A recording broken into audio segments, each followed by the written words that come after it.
everyone, Nika here with your daily neuro nuggets. So let's get right into it today. It is hump day, happy hump day. It is a beautiful day here in Chicago. Lots of bullets zooming by because let's face it, downtown Chicago is not very safe. So when I cover these cases that we are talking about, it's not like I'm bashing on Idaho. I could care less, but maybe it's just me, but I would rather get hit by a random zooming by bullet than to be potentially picked as a scapegoat just because the town only gives a damn about money. So you already know how I'm feeling probably today. Let's get right into it because we have so much to cover. Again, I'm going to be covering more of the memos in this very lengthy document, the 319-page document. There are a couple other things I wanted to point out that I didn't yesterday, so we have to make it legit, guys. You know, let's make Daddy Fry proud. Honestly, I think my super police badge is more legit than his at this point. And if you're new to this channel, welcome. If you're not new and you've been watching, thank you for supporting since the beginning of time. Some of you guys have followed me for close to 10 years from different channels already. So amazing, amazing. We are small in numbers, but large in power and strength and morals. So that's good. Now, I did brew some tea. I have peppermint tea today. Great for cognition, great for enhancing memory, great for stomach upset and digestion. But I'm not a doctor. Don't listen to me. Never do what I do. This is what it looks like up front. Amazing. Just regular chilled peppermint tea because it's 100 degrees here. So good. Now, the first page I want to cover is following along here, guys. You guys can do this. You can literally go to the Idaho Judicial Cases of Interest page and pull this very lengthy document up yourself. I suggest everybody follows along with me. It's nice to see with your own eyes. So page 23 is one of the press releases. Again, I think Ann Taylor was so intelligent to have attached all of these press releases because again, they're going to eventually probably bite the state in the butt because a lot of discrepancies, things that did not make sense, some of them were not updated in these press releases, and it's going to impact how the trial plays out in the end. Again, remember, Ann Taylor's job is to defend Bryan Kohberger to her fullest capacity. So even the wording of documents is going potentially to be picked apart when the trial begins. So I wanted to go to page 24. This is a press release from November 18th. So there was the 7th day, right? We know the crime happened on November 13th. Now, remember, they are updating us. We know that the FBI is involved, ISP is involved, Moscow PD is involved, and we know Moscow PD has a horrible track record. I know there's a lot of locals like, y'all get upset when I pick Moscow PD apart, but I've covered Stickergate, right? Horrible. Please go watch that video on Stickergate. We know Moscow PD has a history, a track record of being corrupt. They like to hide things. They like to hide evidence. This also potentially could be something that is brought up in trial, right? Because if I were Ann Taylor, I would say, you know what? They have a history of hiding evidence. Could they potentially have planted evidence in this case? Because we know that the only evidence that was allegedly found was this tiny bit, supposedly, of DNA on a button of the sheath. That was it. Even though this K-bar was allegedly found near or under, we are assuming, Maddie's body, which we would assume that there would be vital body fluids all over this sheath, meaning they would have found DNA, but no, interesting. So one could speculate this K-bar was planted. So this press release, Okay, it says, as part of the investigation, detectives seized the contents of 3 dumpsters on King Road to locate possible evidence. Additionally, detectives have contacted local businesses to determine if a fixed blade knife has been recently purchased. Now, why in the world are you updating us every freaking day since the beginning of the crime? But here, you're letting us know that you basically waited a full freaking week to try to seize the contents of the 3 dumpsters on King Road? Is that not the first thing that an average person, even me or you, would have thought about? Hey, maybe let's go check the trash cans. Maybe let's go check the dumpsters in the vicinity, because probably whoever committed the crime could have tossed something in there, right? So no, Moscow PD did not have that intelligence. They instead waited 7 freaking days. And I know guys, this is a small town police department, but the fact that they have, again, a horrible track record of being corrupt makes it so, like, why were you guys not looking? This could be twisted, right? If I really wanted to twist this and be Ann Taylor, basically, let's say, well, how do I know that you weren't trying to hide evidence like you did in Stickergate? You've done it before. Rosendahl, were you up to anything? Chief Fry, were you up to anything? I'm just saying, if she wanted to twist things, she probably could, right? Now, the next one is on page 90. This press release, let's see. Okay, this one covers Ethan's mom, right? And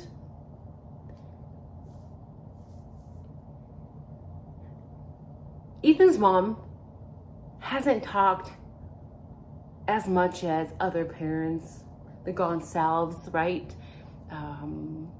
She hasn't talked as much to the media as other parents. That's fine. Everybody grieves differently. That's okay. But I do recall her saying that she had never received Ethan's golf clubs. Now, what happened when Chief Fry said that it was important for him to be there and to give back the items of the family to help them heal, right? What happened to that?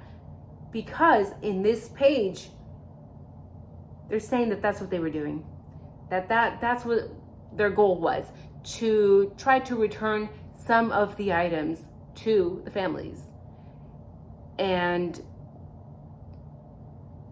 everything else was kept for analysis, lab tests, whatever.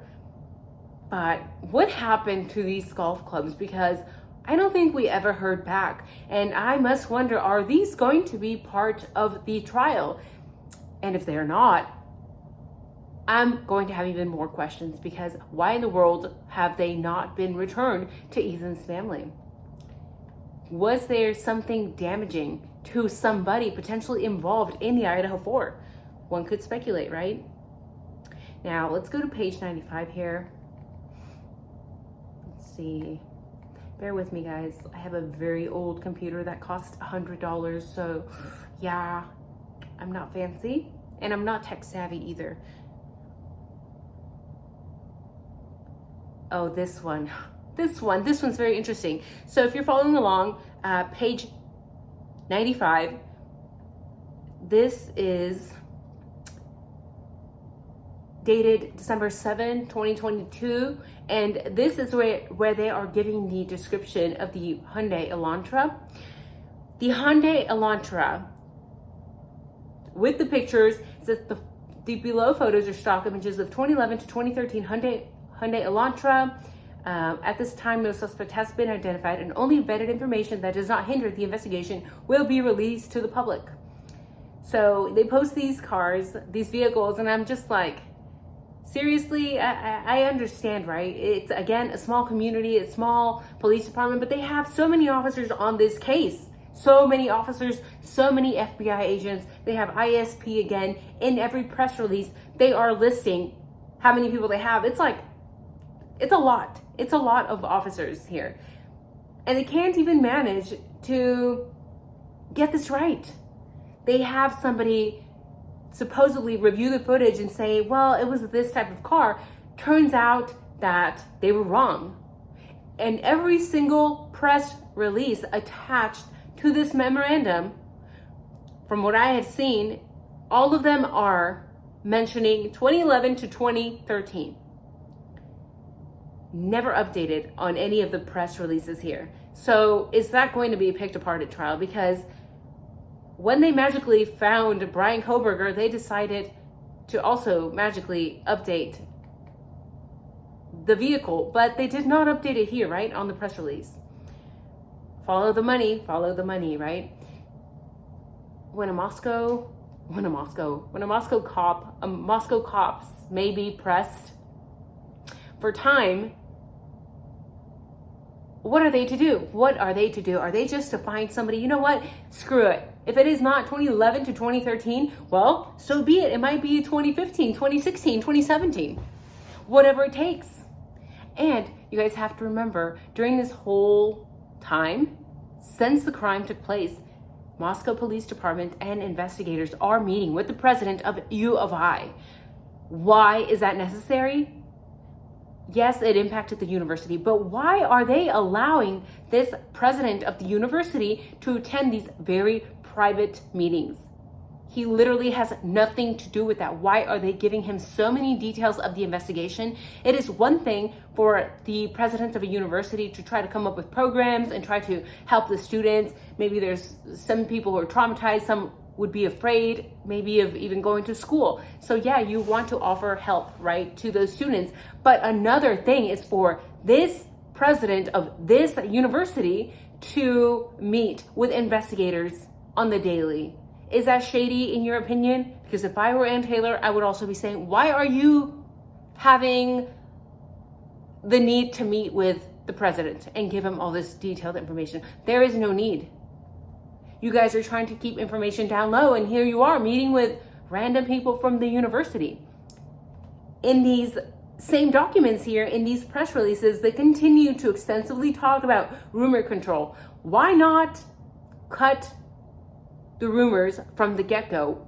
Why even give people that were involved in the university, such as the president and others, in these meetings with investigators? Why even allow them to be in these meetings if you're trying to nip rumors? It doesn't make any sense, right? Because it doesn't make any sense. That is exactly how you start rumors. You let 5, 10, 20 people from the university in a meeting with investigators. You think no one is going to go out and say anything? Yeah, okay. So much for a gag order. Let's go to page 102 here. 102, oof, is dated December 9th. This one says that the detectives want to talk to the 2011 to 2013 Elantra owner. Again, you have to understand this from the perspective of money. Everything is money, right? And if you are a university and you are the let's say the primary financial contributor to the community, time is ticking, okay? It's going on a month here. Imagine December 9th. December 9th, it's close to a month and you still have nothing. In fact, you still have on these stupid ass, excuse my French, these stupid press releases, you still have the freaking dates of the white Elantra 2011, 2013. So who is spreading misinformation? You are. You did it to yourself, Moscow Police Department, and you should be held accountable for that, I think. If they did not know which car it was, or they were not 100% sure, why put it out there? Why start rumors? It is your fault, Chief Fry. You don't make me proud, but I think we should switch badges. That's what I'm gonna say. Now, page 103 here.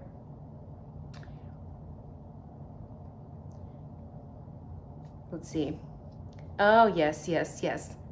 Let's talk about misinformation, guys. Let's talk about misinformation. These press releases, like I said in yesterday's video, were a big F up from the get-go. They should have just kept their investigation on the down low.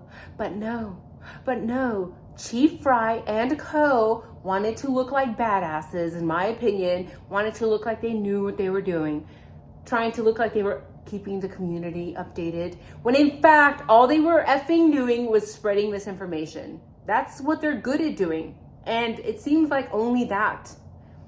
Oh, and hiding evidence like in Stickergate, right? Yeah. That's Chief Fry for you. Actually, I don't think he was the chief when Stickergate took place, but still, they're the same bunch. And unfortunately, if you have just a couple bad apples, it rots the rest. So take the bad apples out. This 103, page 103, let's see, the date on here is, oh, it's the same. It's December 9th, 2022. More misinformation, right? Because here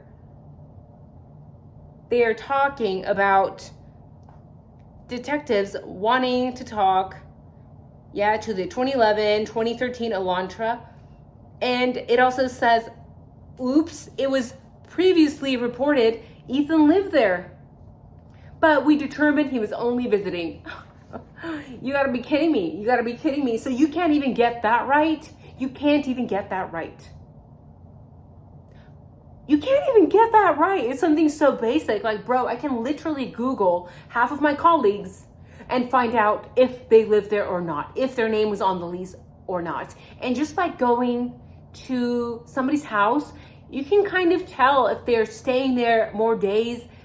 Are there lots of clothes? Are there lots of shoes? Are there backpacks? Are there golf clubs? You can kind of come to the conclusion that maybe he was slightly living there for a few days on and off. But no, instead, Moscow PD, again, does what they do best. They just put shit online for us to read. Again, misinformation, whether they meant to do it or not, I don't think so. I think they just effed up big time. They got way ahead of themselves. They were extremely confident when they shouldn't have been confident. And now they're having to fix their F-ups, basically, and say, oops, we have another oopsie here, guys. We have another oopsie. I know that we first told you guys that Ethan lived there, but turns out he didn't. A month later, y'all look like idiots. I'm sorry. I'm just in that mood today because Chief Fry, bro, what are you doing? And low power mode. Yes, sorry, my phone's dying. Just like this guy has the audacity to run. Isn't he running for sheriff? I'm just scared, honestly. ADHD rambling here a second, so click off if you don't like ADHD rambling. I'm just scared for Bryan Kohberger because if this guy really wants to win, people in power are capable of doing anything for money and for power. One could speculate. I hope Bryan Kohberger is safe and sound, whether he is guilty or not, because as a veteran, you guys know I'm a veteran, and I'm big on innocent until proven guilty. I know a lot of people are not from the US of A, and I know a lot of people that are from the US of A but don't understand the law. Innocent until proven guilty means that the state has to prove without a doubt that Kohberger did it. If they cannot, then they cannot. If he's guilty, then he was guilty. But you need to show the evidence. Yummy. Now, page 128 here. Let me scroll down here. This is dated. Let's see. Okay, page 128 is dated December 15th, 2022. And again, they are putting stuff up here for the public to see, for local residents to see, for everybody to see, because this is accessible to everyone. So they're spreading this information worldwide. And I think that's why Ann Taylor attached this. They should be held accountable. They're saying that detectives are aware of the skin dog, but there is no evidence to support that it was related. We know in the same page, they also mentioned the wildlife. I know some of you guys mentioned coyotes. It doesn't say here, it just says wildlife. But there was a skinned dog. And this was not the first time, allegedly, that it had happened in Moscow, because supposedly the rumor is that there was a creep going around skinning dogs and cats. here in this police report, we have somebody saying, yes, Moscow PD, we are aware that there was a skinned dog, but it's probably not related to the incident. Sir, how do you know? How do you know? And we also have all heard the rumor that there were panties all over the floor just a few days or a day before the crime had happened. Who was breaking in these houses? Was it just a silly, stupid frat boy sorority girl joke, because we know they can be complete idiots, right? Or was it something more sinister? How did they rule that out? Because we know that Moscow PD likes to just rule things out because they feel like it, right? The rumor is also that Jack Ducour, who would in any other case be suspect number one because he is the boyfriend, that they just interviewed him through the phone. So I'm just like, is that really what they did? That they really just say, Jack, do you have any scratches on you? Or like, do you know anything? Bro, he's the ex-boyfriend. He has 100% possibility of having a motive, right? It's usually somebody close to the victim. It's usually somebody that knows the victim. Rarely is it somebody random. Some incel who doesn't talk to people, who goes to school as a PhD. Don't let them brainwash you with that narrative that they've let the media just run with. Think for yourselves, people.